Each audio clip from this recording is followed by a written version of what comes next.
నమస్తే ఫ్రెండ్స్, నా పేరు Sai Krishna Azad, supreme court advocate. Yours టీవీకి స్వాగతం. దయచేసి ఈ వీడియో అందరికీ షేర్ చేయండి. ముఖ్యంగా చెప్తున్నాను, లీగల్ నోటీస్. చాలామంది అడుగుతున్నారు, సార్ లీగల్ నోటీస్ అంటే ఏంటి అని అడుగుతున్నారు. లీగల్ నోటీస్ ఏంటంటే, ఏదైనా సరే మీకు ఒక సంఘటన జరిగినప్పుడు, మీరు ఒక కేసు ఫైల్ చేయాలి అనుకున్నప్పుడు, మీరు ఎవరైతే ఆపోజిట్ పర్సన్ ఉంటారో వారికి మీరు ఒక అడ్వకేట్, ఒక న్యాయవాది ద్వారా మీరు ఒక లీగల్ నోటీస్ పంపిస్తారు.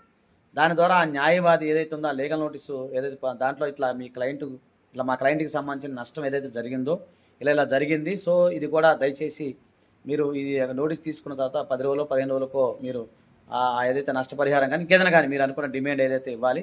లేని పక్షంలో మీ పైన చట్ట ప్రకారంగా చర్యలు తీసుకునే అవకాశం ఉంటుంది అని చెప్పేదాన్నే లీగల్ నోటీస్ అంటారు. దీన్నొచ్చేసరికి ప్రిన్సిపల్స్ ఆఫ్ న్యాచురల్ జస్టిస్ అంటారు. అంటే ఏదైనా సరే ఒక విషయం ఏదైతే ఉందో అది మనం ముందుగా ఈ ఎదుటి వ్యక్తికి సామధాన దండోపాయాలు అంటారు కదా! ఆ విధంగా తెలియజేసేదాన్నే ఈ లీగల్ నోటీస్. ఇండైరెక్ట్‌గా చెప్పండి లీగల్ నోటీస్.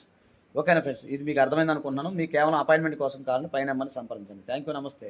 జై హింద్.